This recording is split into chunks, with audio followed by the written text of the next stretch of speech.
நினைக்கும் போது பாவமா இருக்கு. அந்த 4 பேர் ஒண்ணா சேர்ந்து உன்னை பலியாடா என்கிட்ட விட்டுட்டு போயிருக்காங்க.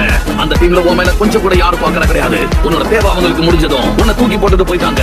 இதுவும் உன் முட்டாள் தலைவனோட திட்டம் தானே? எல்லாரும் உன்னை கை விட்டுட்டு போயிட்டாங்க. உன்னை பத்தி இங்க பாரு ஜோஜி, நீ சாப்பாடு பத்தி யோசிக்கிறது நிறுத்தணும். தயவு செஞ்சு உன் பயிற்சி ஆரம்பி. ஆனா இந்த மாதிரி கஷ்டமான விஷயத்துக்கு நீ முதல்ல சீனவாதி ஆட்களை தேர்ந்தெடுக்கணும். போதும் நிறுத்துறியா? உன்னை எதுக்காக கூட கூட்டிட்டு வந்தவன வருத்தப்பட வைக்காத. ஒரு நாள் உனக்குள்ள இருக்கிற இந்த குணத்தை பார்த்து அதுக்காக நேசிக்கிற நிறைய நண்பர்கள் உன்கிட்ட வருவாங்க. என் பேரு சிக்கமாரு. நான் நாராக்லனா சேர்ந்தவன். சரி, உன்னை பத்தி சொல்லு. உன் பேர் என்ன?